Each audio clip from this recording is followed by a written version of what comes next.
श्रीमन्मदनगोपो पुरन्दरम् श्रीगोविन्दं प्रपद्येऽहं दीनानुग्रहकारकम् वन्दे मुकुन्दमरविन्ददलायताक्षम् कुन्देन्दुशङ्खदशनं शिशुगोपविशम् इन्द्रादिदेवगणवन्दितपादपीठम् वृन्दावनालयमहं वसुदेवसूनुम् नवजलधरवर्णं चम्पकोद्भासिकर्णं विकसितनलिनास्यं विस्फुरन्मन्दहास्यम् कनकरुचिदुकूलं चारुबर्हावचूलं कमपि निखिलसारं गोपीकुमारम् वंशीविभूषितकरान्नवनीरदाघात् पीताम्बरादरुणबिम्बफलाधरोष्ठात् मूलेन्दुसुन्दरमुखादरविन्दनेत्रात् कृष्णात् परं किमपि तत्त्वमहं न जाने।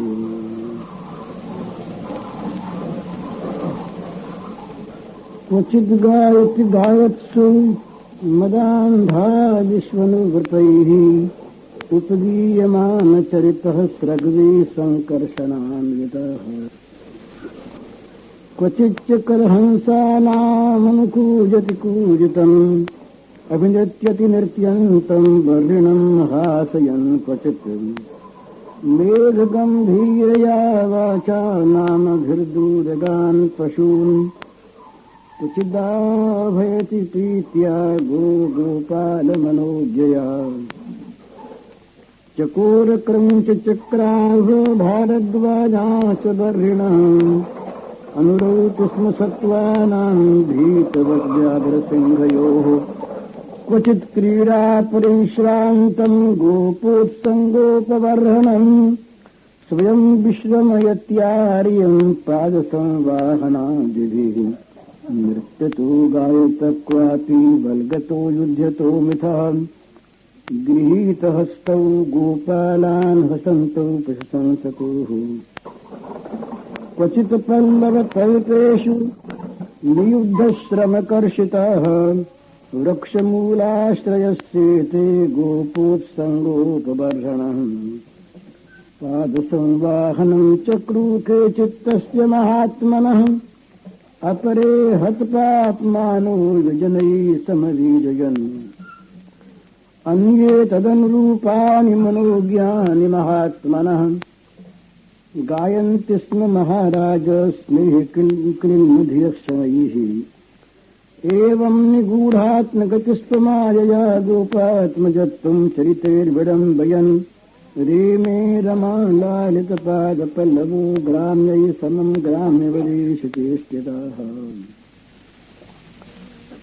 बड़ी मधुर भगवान की ये वन विहार लीला है। वन ने अपनी सारी सामग्रियों को लेकर और सारे साथियों को लेकर श्याम सुंदर का स्वागत किया और अपने को धन्य समझा। ये बात कल कही जा चुकी है। अब बहुत थोड़ा सा संकेत किया सुखदेव जी ने वन विहार का कुछ ही श्लोकों में, उसका थोड़ा सा हम लोग रस ले लें फिर आगे चलें। तो क्वचित् गायत गायत्सु मदान्धा निष्वृतैः उपगीयमान चरितस्रग्वी संकर्षणान्वितः।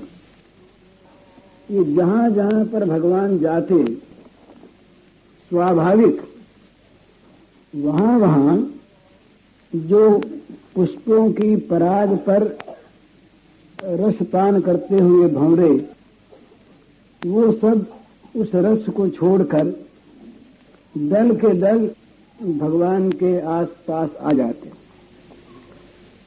उनके अंग सुगंध को लेने के लिए और उनके वनमाला में जो पुष्प पिरोए हुए उनका रस पान करने के लिए।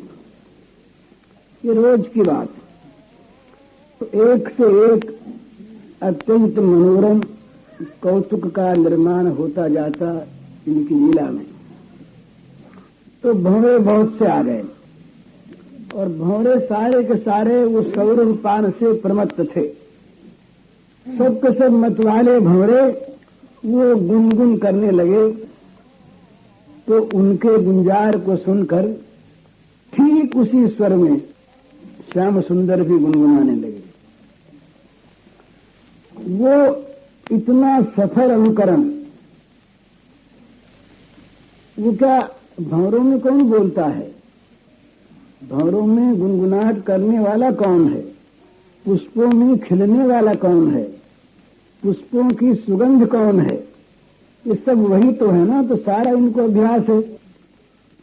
तो इतना सफल और इतना सरस अनुकरण इनका भंवरों के गुनगुनाहट का, ये सब लोग उसको सुन करके उन्मत्त हो जाते। और बलराम जी भी उस गुनगुनाहट को सुनकर, गुंजार को सुनकर विस्मित हो जाते। और गोप सखाओं के तो आनंद का ठिकाना ही नहीं। तो उनके सरल वो जो सुनते, कैसा बढ़िया है, तो इतने भंवरे बोलते हैं, ये भी भंवरा ही बोलता है, तो कैसा बढ़िया बोलता है। तो मुग्ध होकर के शाबाश कन्हैया, शाबाश, तू तो खूब बोलता है भाई कन्हैया। इस प्रकार शाबाश देते और फिर बोले हम भी गाएंगे तुम्हारे साथ। तो एक तरफ भंवरों का गुंजार, एक तरफ उस गुंजार की नकल श्याम सुंदर की गुनगुनाहट, और दूसरी ओर, तीसरी ओर इन सखाओं के संगीत।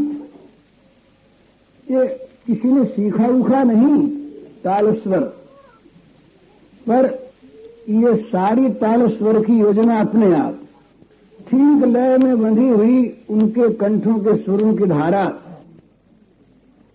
मानो वो नीलमणि की चेष्टा के साथ साथ मानो ताल बंद होकर ताल पर ताल वो मधुर रस प्रवाह का स्पर्श करती हुई और बिखेरती हुई वहां पर बहने लगी। तो कहते हैं कि अत्र भ्रमराणाम स्वजातीयस्य स्वरमात्रस्य गानम श्री भगवत तदनुसार स्वरस्य तदुचित रागस्य च अनुव्रतानां तु तयोर गीतबद्ध चरितस्य चेति मिथो गान मिलनम ज्ञेयम्। तीन संगीत मिल गए यहां पर। मंडराते हुए भंवरों का सुंदर गुंजार, उनकी नकल करते हुए नील सुंदर की अद्भुत अलौकिक मनोहारिणी वो गुनगुनाहट, और उनके साथ मिल गई शिशुओं की परमाह्लाद से पूर्ण श्री कृष्ण कीर्ति संगीत की ध्वनि। अद्भुत हो गया। इस प्रकार वे सरस स्वर में वहां संगीत आरंभ हो गया, बड़ा सुंदर।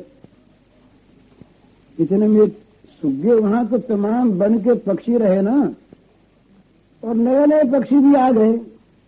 तो अनुजलपति जलपंतम कैवाकी शुकम क्वचित क्वचित सबल कूजंत मन कूजत कोकिलम। तोता आ गया, तोते आ गए। तो तोते अब वो सबके मन में कहते हमारी नकल करेंगे, अब कि हमको हमारी जात का गान सुनावें। इनको तो सबका मनोरंजन करना है। पशु पक्षी कीट पतंग कोई भी इस बार इस रस धारा से बच न जाए, इस प्रकार का ये रसावतार है।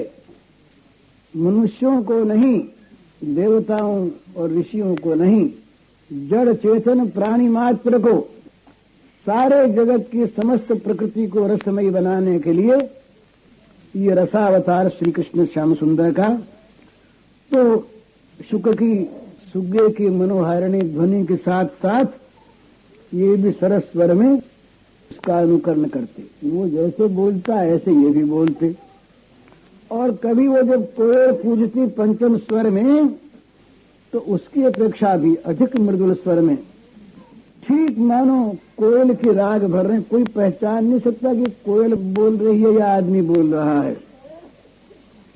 ये शुक पिकादि इन्होंने सुना ऐसा मधुर गायन, तो इनको अपने गायन पर लज्जा आ गई। बोले भी हम तो ऐसा गाना गाना जानते ही नहीं, पर उनको मानो संकोच सा होने लगा। तो बोले अपने चुप रह जाओ, अपने सुनो।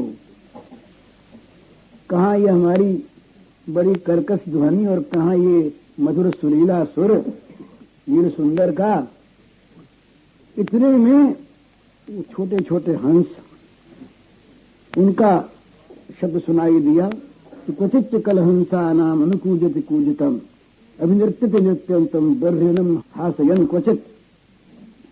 अभी सुनाई दिया कि ये जो हंस हैं, कलहंस, इनका अस्फुट स्वर स्पष्ट नहीं बोल सकते, तो वो उनके पास जा पहुंचे और उनकी बोली में अपनी बोली मिलाने लगे। सुआ पहले भ्रमर बोले, सुग्गे बोले, कोयल बोले, अब ये हंसों की बोली बोलने लगे। कोई ऐसा नहीं समर्थ जो इस बोली में और उस बोली में भेद कुछ भी बता सके। ये हंस बोल रहे हैं या ये श्री श्याम सुंदर बोल रहे हैं।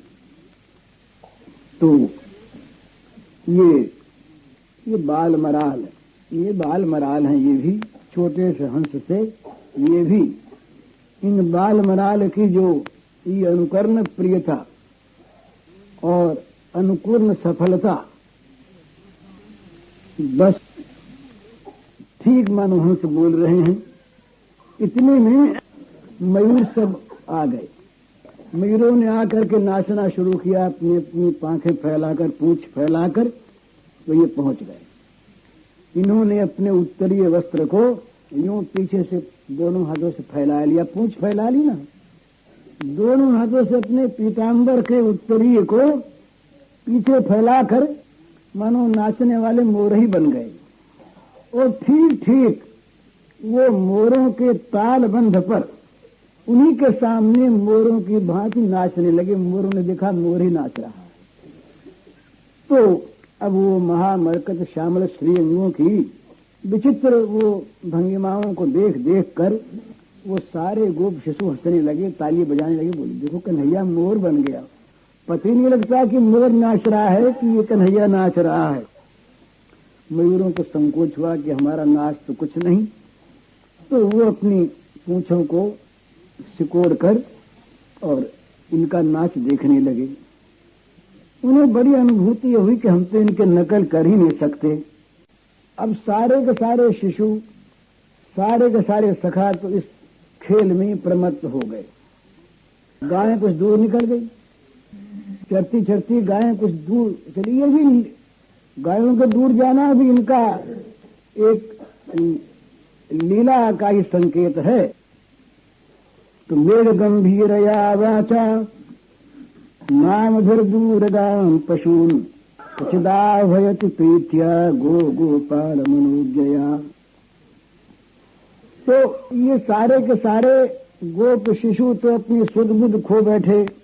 वो उस उन्मादी सुख में, एक विशेष सुख भी उन्मादी सुख होता है, पर ये विष का नशा होता है, जहरीला, अंत में मार देता है। और ये जो रसोन्मादी, प्रेमोन्मादी, श्यामोन्मादी सुख है, ये बड़ा विचित्र।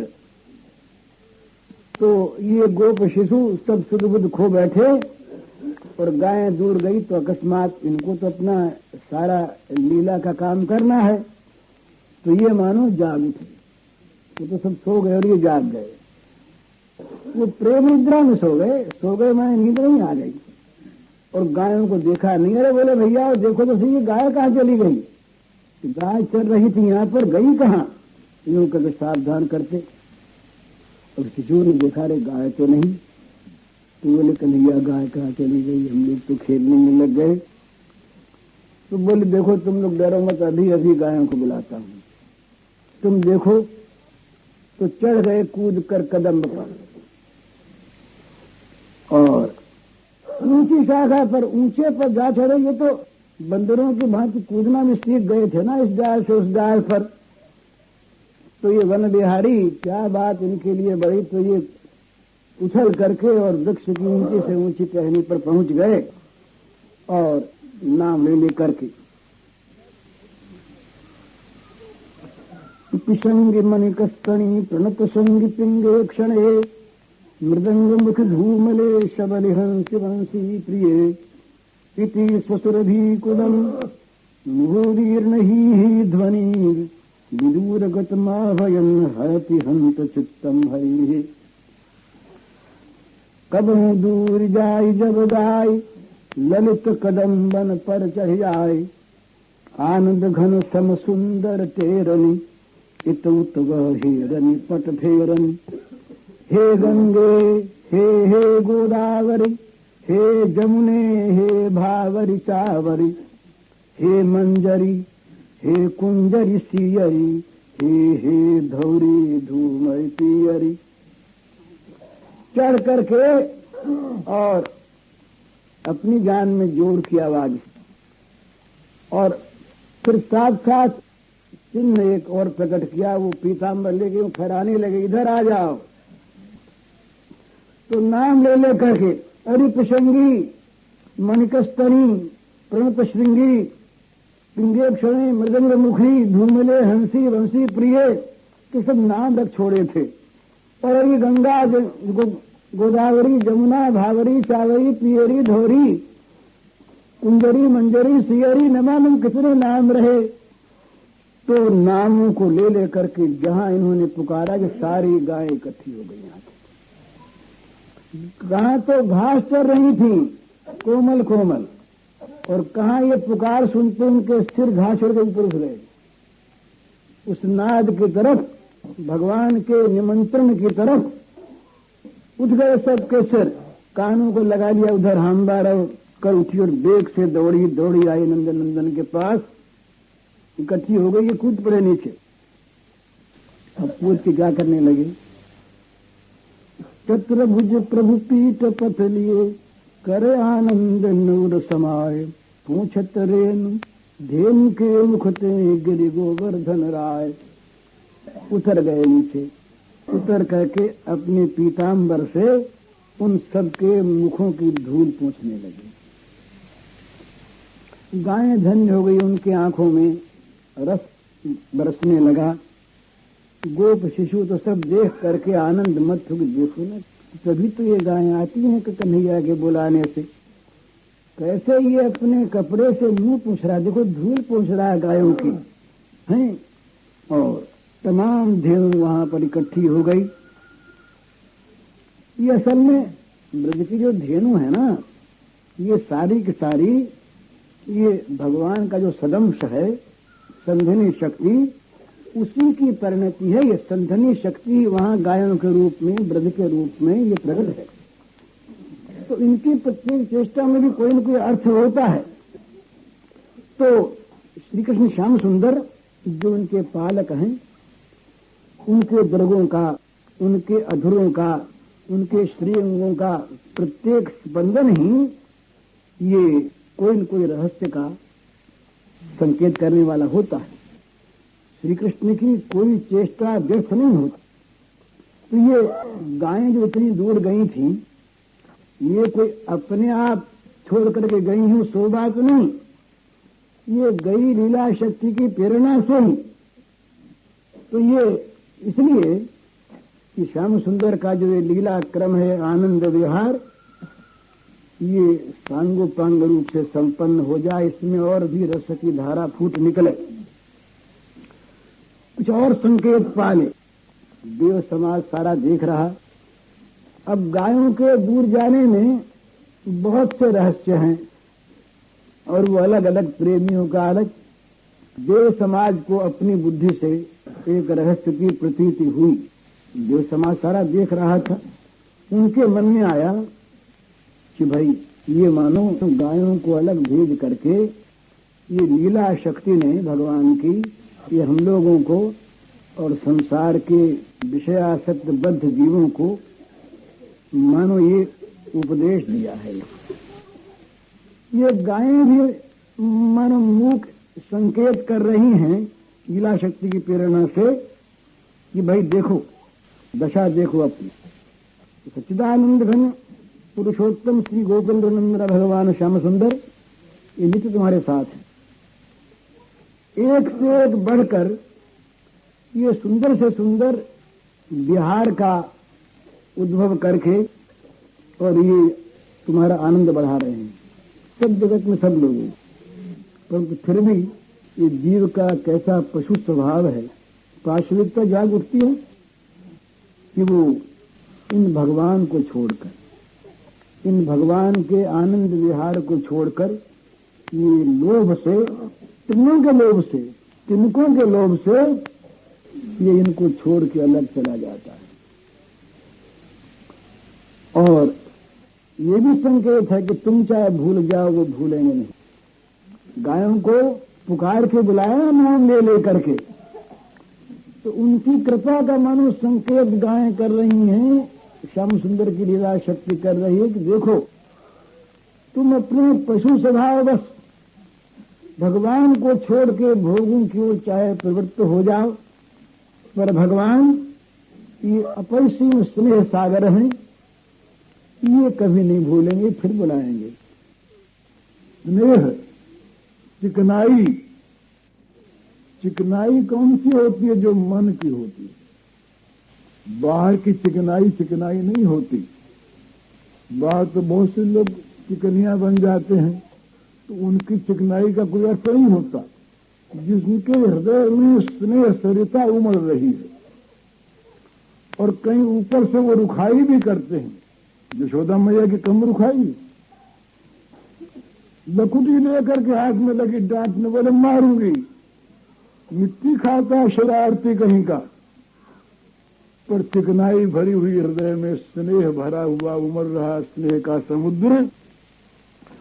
तो ये सखा सब स्नेह सागर में डूबे हुए, तो ये प्रेम राज्य का ये अनोखा एक भाव है।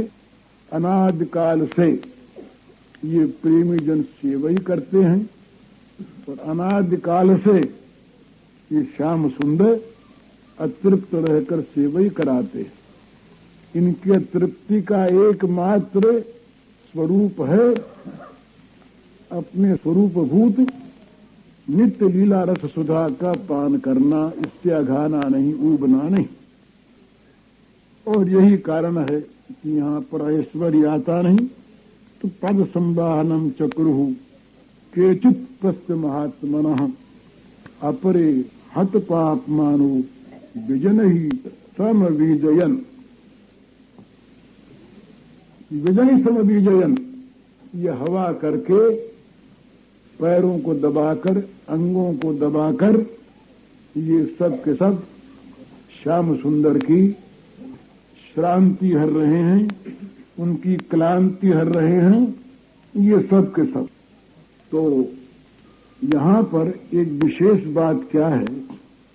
विशेष बात यह है कि गोप सखाओं के मन में इस प्रकार का एक भाव है कि हम अपनी सेवा के द्वारा इनको सुखी कर सकते हैं। और ठीक यही भाव श्री कृष्ण के हृदय में उदित है। स्वयं ही वो भाव बन गए हैं। भाव श्री कृष्ण का भाव उनसे भिन्न वस्तु नहीं।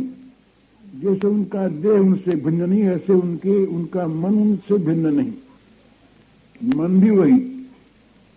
तो इसीलिए श्री कृष्ण जो हैं ये उनकी सेवा को स्वीकार ही नहीं करते, बल्कि चाहते हैं कि ये हमारी सेवा करें, हमें सुख दिया, हमें खिलाया करें, हमारे साथ खेला करें, हमें अपना गाना सुनाया करें। भला अनंत अनंत विद्याधर गंधर्व जिनको अपना नृत्य दिखाकर धन्य होना चाहते हैं, दिखा नहीं पाते, वे बच्चों से कहते कि तुम नाचो, तुम भैया नाचो और हम तुम्हारे साथ मुरली बजा के साथ साथ सुर में नाचेंगे, भला तुम भी हमारे सुर की ताल ताल पर नाचो। तो ये जो इनके नाच देखने की मन की अभिलाषा, इनके हाथ का खाने की अभिलाषा, इनके द्वारा डांट सहने की अभिलाषा, ये जो भूख इनके मन की, ये भूख ही इस प्रेम राज्य का स्वरूप है। तो इस प्रकार तोड़ सखा सथन सिरनाय, कोई बड़ भाग पलोटत पाय, कोई कोमल पद लेकर मीजत, को ले कुसम बीजना बीजत, भूरि पुण्य कृत को जन भूपा, करत पवन ती सुख अनुरूपा। इस प्रकार से वो करने लगे। अन्य तदन रूपाणी मनोज्ञान महात्मन गायन्ति स्म महाराज स्नेह किन्न ध्यक्षरैः। यहां पर भी एक विचित्र बात आई, वो ये दाऊद जी वाली। इतनी सेवा की, इतना पैर दबाया, इतने कंधे दबाए, हवा की, पर इनको भी नींद नहीं है। अरे बोले कन्हैया सो जाना, आंख मूंद ले थोड़ी देर। तो कन्हैया ने आंख मूंदी। अब शिशु सब कहीं उठ चुप पड़े। अब ये चंचल शिशु यहां पर मानो नीरवता की मूर्ति बन गई। बड़ी सावधानी, कहीं पत्ते की भी मुरमुराहट न हो जाए, कन्हैया जाग जाएगा। लोगों से आपस में कहते हैं तुम भी आंख मूंद लो, तो तुम्हारी आंख मूंदी दिखेगी तो कन्हैया आंख मूंद लेगा। और कोई बोले तो मते बिल्कुल ही किसी प्रकार ये तंद्रित हो जाए, पर ये तंद्रित हुए। आंख मूंदी, फिर खोल ली। बोले कन्हैया आंख खोल ली। बोले भैया क्या करूं, नींद तो आई नहीं। कितनी देर तक बोले आंख मूंदे रखूं ऐसे ही झूठे मूठे। तुमको आंख मीच लो, आंख तुम मीच ली, पर नींद आई नहीं, मैं क्या करूं बता। तो शिशुओं ने देखा था नींद आने की प्रक्रिया, नींद की क्या दवा थी, ये शिशुओं ने देख तो लिया था। पर और इनके मन में भी ये बात थी जैसी ये सेवा करनी वैसी सेवा हम करेंगे। पर इनका आप लोगों को याद होगा, अघासुर की लीला में ये बात आई थी। इन्होंने एक प्रस्ताव पास कर लिया था, सखाओं ने स्वीकार कर लिया था उसको एक मत से कि कन्हैया की और सब बातों की तो हम नकल करेंगे, और मुरली की नकल नहीं। क्योंकि मुरली की नकल करेंगे तो हम लोग तो गाने लगेंगे अस्त व्यस्त, और इनकी मुरली का जो सुंदर स्वर है उससे हम वंचित हो जाए। तो उन्होंने स्वीकार कर लिया कि भाई अपने जो हैं ये मुरली की नकल नहीं करेंगे। तो दाऊ को सुलाने के लिए तो मुरली बजाई थी, इसलिए हम क्या बजाना बताओ। तो लोगों ने कहा आपस में कि भाई मुरली तो बजा नहीं सकेंगे। तो दूसरे ने कहा अरे क्या है, हमारे कंठों में मुरली बस, कन्हैया के राजी करने के लिए कंठ है ना हमारे, ये कैसे बसती है। तो एक ने कहा कि तुम देखते नहीं क्या, जब हम लोग बोलते हैं तो कन्हैया मुग्ध हो जाता है। हमारी बोली सुन सुन के वो कहता है जरा वो, और वो भैया अगर ठीक से समझा तो हमारी बोली चाहे हमको बुरी लगती हो, पर कन्हैया को तो हमारी बोली लगती है अमृत शरीफ। देखो हम अभी गा रहे थे ना, तो कन्हैया ने कहा बड़ा मीठा गा रहे हो भैया। तो बोले अपने तो गाओ गाओ, जरा गोस्वामी जी को बुला लेना। बोले अपने तो गाओ। तो अपनी भावना के गीत ब्रज सुंदरियों के मुख से सुने हुए गीत, और कोई गीत गा नहीं यहां पर गाते, कन्हैया की लीला के गीत, जिसका जिसमें मन डूबा, जिसको जो याद आया। तो अन्य पदम रूपाणी मनोज्ञानी महात्मन गायन कृष्ण महाराज स्नेह किंकिन भीषणैः कोयति मधुर मधुर सुर गावत सांवरे कुंवरहि नींद अनावत। सांवरे को नींद आ जाए। अब इनको तो उनका सुख चाहिए ना, गाने में सुख मिले तो गावे, नाचने मिले तो नाचे, रोने मिले तो रोना है, और डांटे मिले तो डांटे भी। उनको तो कन्हैया का सुख चाहिए। अब इनके मन में आया कि इनकी मुरली के समान गाना चाहिए ना, इनकी मुरली के समान गाना हो तभी वो लगे गाने। जय कृष्ण चंद्र करुणा निधान, ब्रजजन पंकज बन सुख भान, नव नव जलधर समयंग श्याम, लावण्य धाम छवि कोटि काम, सूर्य भय देन भुज दंड मूल, दामिनी समान राजत दुकूल, मद छके असित सित अरुण नयन, मधुसन सुधा बरसत सुबयन, कुंडल मंडित श्रुति द्वितीय रोल, परिझलक गंध शोभित कपोल, मुख मुरल सुधा बरसत सुछंद, निज जन जीवन यानंद कंद। लगे गाने। बोले भैया अपने तो एक जन सुना था, दूसरे ने कहा माथे पे मुकुट देखी, चंद्रिका चटक देखी, छवि की छटक देख रूप रस पीजिए, लोचन विशाल देखी, गरे गुंज माल देखी, अधर रसाल देखी, चित्त चुप कीजिए, कुंडल हलन देखी, पलक चलन देखी, अलक बलन देख सरबस दीजिए, पीताम्बर छोड़ देखी, मुरली की घोर देखी, सांवरे की ओर देखी, देख वो ही कीजिए। लगे एवं निगूढ़ात्म गतिस्व माया गोपात्म जप्तम सरितई विरंबयन, रेमे रमा लालित पाद पल्लवो, ग्राम्य समम ग्राम्यवदी सचेत्यतः।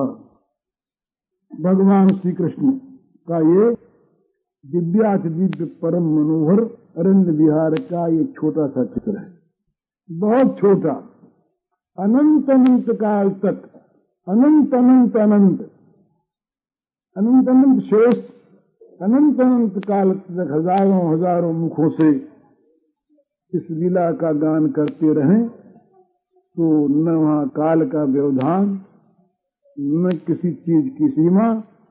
गाते नहीं, किसकी क्षमता है जो भगवान की लीला माधुर्य का वर्णन सीमित शब्दों के द्वारा कर सके। और ऐश्वर्य रूप का तो वर्णन वैसे ही नहीं हो सकता। यहाँ पर तो भगवान सारे ऐश्वर्य को भूलकर सर्वथा प्राकृत गोप शिशु की भांति लीला कर रहे हैं। वैकुंठ धाम में नित्य निरंतर रमा उनके चरण सरोजों की सेवा में संलग्न रहती। असमोध ऐश्वर्य उनका नित्य का अनुचर है, दास है। फिर भी जिस प्रकार ये साधारण प्राकृत शिशु अपनी मित्रों के साथ खेलते हैं, उसी प्रकार ऐसे खेल इन्होंने खेले, खेलते रहे और ये उसमें तन्मय हो रहे हैं। लीला विहार में असुरों को परम गति का दान वितरण करते समय कहीं कुछ इनकी लीला में संकोच होता है, एक छिद्र सा बन जाता है और उस छिद्र के अंतराल से भले ही उसकी आड़ में ऐश्वर्य जरा सा झांक ले, असुर मारने के समय ऐश्वर्य कहीं जरा सा झांक ले, अन्यथा इस नील सुंदर के रसपान में ऐश्वर्य नहीं आता। ये तो रसपान में नित्य निमग्न रहते हैं स्वयं नील सुंदर। एक विधि निज माया करे गूढ़ा, रहे काल बहु समुझन मूढ़ा, बिच बिच भय प्रगट हरि तब हूं, कब हूं धनुज हने तब तेछन तब हूं, बीरत ई प्रकार बिहार जो गायन संग गुआर गंवार, बड़ी बेर आवत शिव मन में, सुप्रभु यूं बिहरतया वन में। ये वन बिहार का थोड़ा सा चित्रण। इसके बाद लीला तो कहें तो कर दे थोड़ा सा, वो जरा इतनी मीठी तो नहीं, 15-20 मिनट लगे, उसका फिर भाव कल खोल देंगे। ये श्रीरामा नाम गोपालो राम केशवयो सखा, सुबलस्तोत कृष्णाद्या गोपा प्रेमणेदमब्रुवन् राम राम महाबाहु कृष्ण दुष्ट निबर्हणम् इतो विदूरे सुमहद्वनम् तालालि संकुलम्। संक्षेप में इसको कह देते हैं।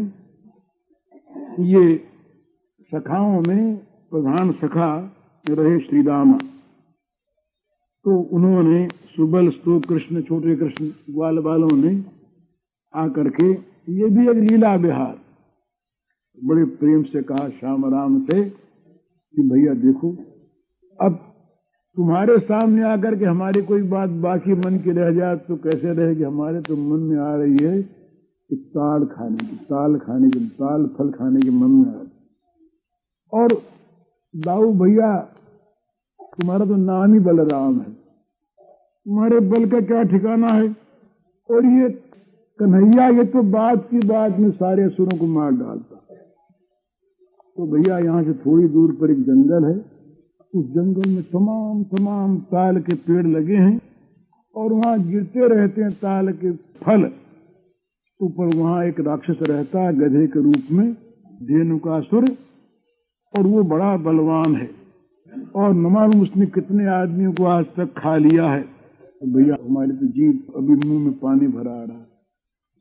बड़े मीठे मीठे उसके फल हैं, वो पड़े रहते हैं। तो उसकी सुगंध यहाँ तक देखो, तुमको आ रही है ना सुगंध, अभी यहाँ तक सुगंध आ रही है, तो हमारा मन मोहित हो रहा है। अब भाई हमारी तो इच्छा है, वांछास्ति महती राम गमित तांबेज रोचत, तुम्हारे जचे तो भैया हमारी मनसा पूरी कर दो, तुम चलो साथ।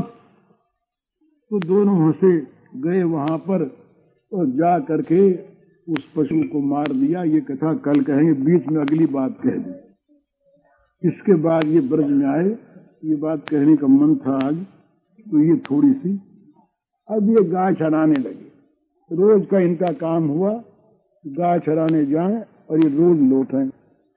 अब यहाँ पर विचित्र चीज क्या है, यहाँ से माधुर्य का प्रारंभ हो जाता है। यहाँ से माधुर्य का प्रारंभ हो जाता है तो ये धेनु को जब मार दिया, ये कथा धेनु की कल कहेंगे, बाकी रही। तो इस दिन इस समय क्या होने लगा था, ये ब्रज सुंदरियां तमाम, अब तक तो वात्सल्यवती गोपिकाएं आती थी बच्चों को देखने के लिए। अब ये ब्रजराज नंदन के श्रीअंग में पौगंड अवस्था में ही कैशोर की अभिव्यक्ति हो गई थी और इसकी आवश्यकता भी। अब यदि कैशोर की अभिव्यक्ति न होती तो जितना ये भगवान का निकुंज लीला का प्रकरण है, ये सब कुछ बनते ही नहीं और असल में श्रद्धालुओं के लिए बनाई नहीं।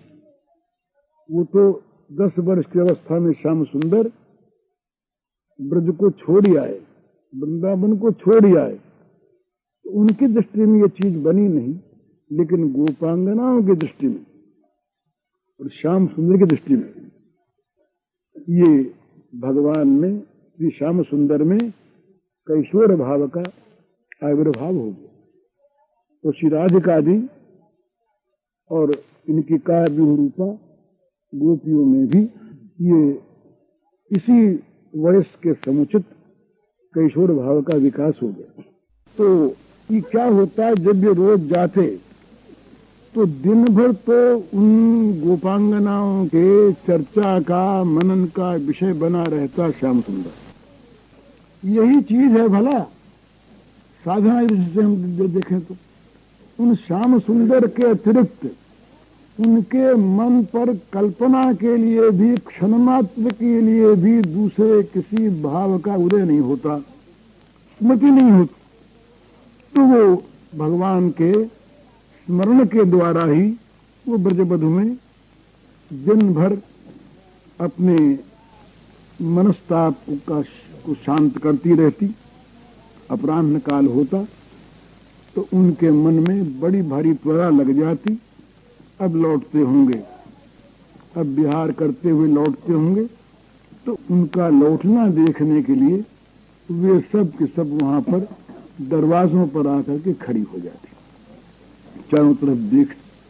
आते होंगे, दूर से बंशी ध्वनि सुनाई देती तो उनके मन में एक अभिनव रस का संचार हो जाता और वे वहीं से अपने मन को खो देती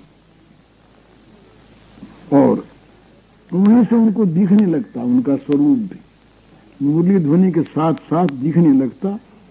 वो देखते कि वो गायों के पुरों से जो रजकण उड़े उससे तमाम आपाद मस्तक उनका धूसरित हो रहा है और ऐसा मालूम होता है कि ये घन कृष्ण जो केश राशि है, कुंतल घुंघराली, ये इन पर मानो ये भंवरे, वो जो घुंघराले केश ना, तो मालूम होता कि भंवरों की राशि है। असंख्य अगणित भ्रमर जो हैं ये भगवान के मस्तक पर खेल रहे हैं, परंतु ऐसा मालूम होता कि अचल हो गए, मंडराते नहीं हैं, मन वहां पर बैठ गई वो, और वो चूड़ा उनका बंधा हुआ मालती पुष्पों के द्वारा ग्रंथित ऊर्ध्व भाग में उनके मयूर पुच्छ लगा हुआ और ये नाचते कूदते आते तो सौंदर्य, माधुर्य, सौकुमार्य, लावण्य, कमनीयता मानो सबकी ये खान है, इन्हीं से सब निकले हैं। इस प्रकार वो अनंत अनंत सौंदर्य माधुर्य समुद्र में वो डूब जाती और मानो कभी उनकी आंखों ने इनको देखा ही ना हो। इस प्रकार अतृप्त नयनों से वो देखती रह जाती और न मालूम कब तक देखती रहती। वहां पर काल का व्यवधान मिट जाता। लोक दृष्टि में काल नहीं बीतता, पर वहां तो न मालूम कितने काल तक वो गोप सुंदरियां वहां पर खड़ी रहती और उनको देखती रहती। तो ये श्री राधिका आदि जो श्री गोपांगनाएं रही, उनकी काय व्यूह रूपा सखियां, ये सब देख देख करके और अपने नेत्रों को अतृप्त रखती हैं हमेशा। भगवान आते, भगवान आ करके मन वहां खड़े रह जाते, वो देखती कि ये खड़े रह गए हैं और ये मानो वंशी ध्वनि के द्वारा हमसे बोल रहे हैं, बात कर रहे हैं। तो ये वहां पर ये दशा इनकी रोज की दशा होती जो निर्विकल्प समाधि में नहीं होती। निर्विकल्प समाधि में जो दशा होती है उसमें तो कुछ रहता नहीं, कुछ दिखता नहीं, सबका अभाव हो जाता है। और यहां सबका भाव हो जाता श्याम सुंदर में। ये श्याम सुंदर मैं बन जाती, झूमती रह जाती। उसी झूमने में इनको छोड़ करके श्याम सुंदर आगे बढ़ते। वो काष्ठ पुतलिका की भांति इनका शरीर घर में लौट जाता और रात भर इसी भाव में निमग्न वे रहती और रहती हुई वहां पर वे रात भर दर्शन करती रही, संलाप करती रहती। ये उनका रोज का कार्यक्रम। तो भगवान आज भी धेनुकासुर का वध करके ये लौटे, तब गोप सुंदरियों ने उनका वचनों से नहीं, अपना आत्मनिवेदन करके उनका स्वागत किया, सत्कार किया। और वहां पर वे लोग अपनी अपनी जो भाव में निमग्न कम हो सकी, जिनका थोड़ा कम अधिकार रहा, सभी बड़ी मने सुखदेव जी ने तो कुब्जा के भी गुण गाए हैं और बड़े भारी ऊंचे ऊंचे लोग भी कुब्जा के भाग्य की सराहना करते हैं। जरा सा एक दुर्भगे शब्द कहा सुखदेव जी ने, उसके लिए उसके मन में जरा कोई वासना रही इसको लेकर के, तो श्री कृष्ण ने उसको स्वीकार किया इसलिए कुब्जा भी महान भाग्यवती, कोई ठिकाना नहीं उसका। तो ये गोप सुंदरियां जिनके अंदर अभी आप सुन चुके हैं कि केवल श्री कृष्ण सुख ही जिनका जीवन है, इसके सिवा उनके जीवन का कोई स्वरूप ही नहीं, वे भगवान श्री कृष्ण को पाकर अतृप्त नयनों से देखती रह गई और कम भाव वाली जो है वे गाने लगी। ये इनके द्वारा एक वो पद गाने की बात थी, इसलिए इनको बुलाया, इसीलिए लीला की बात कही बीच में। वो आवनी का है पद, तो ये पद सुना दीजिए।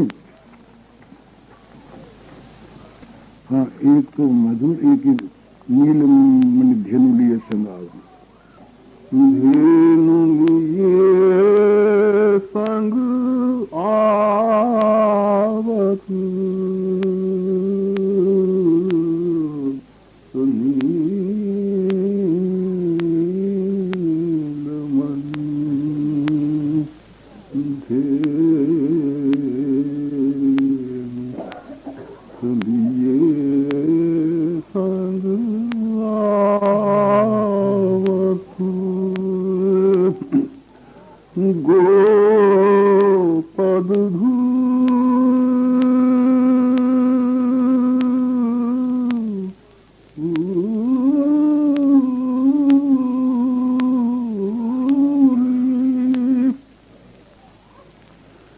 गगन महा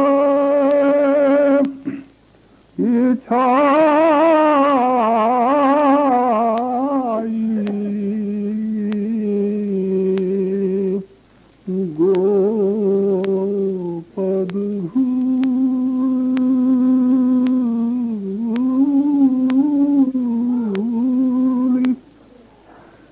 गगन महा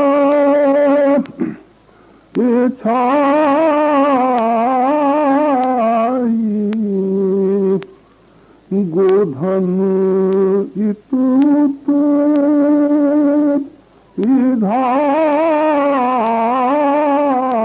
धावत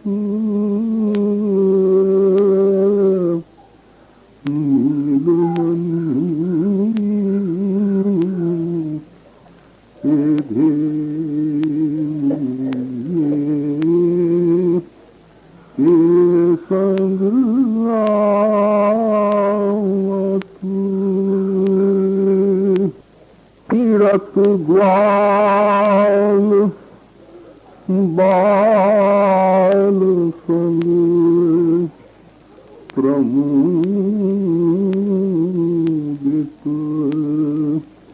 हिल मिली हसतु हसावत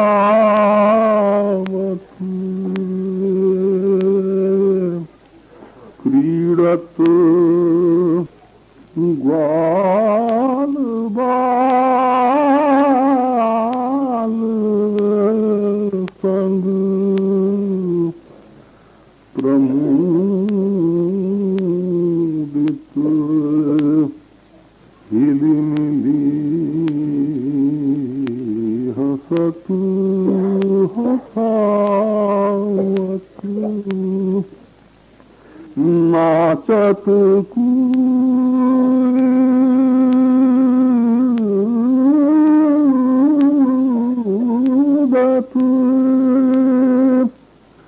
विविध ताल देना नाचत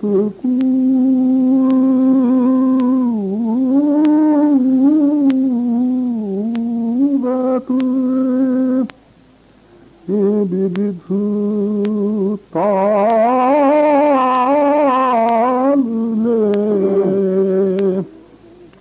ताल दे बेनु बिखान बजावत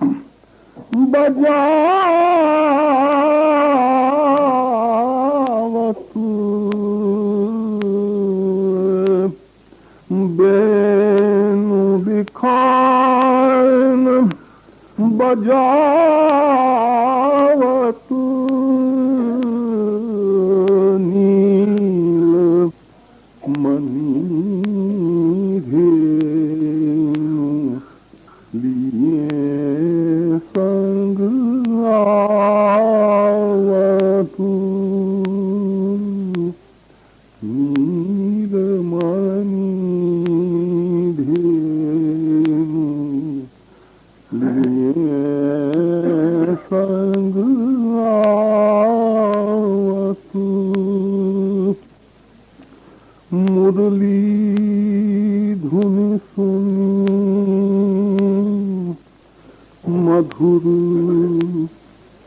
कान की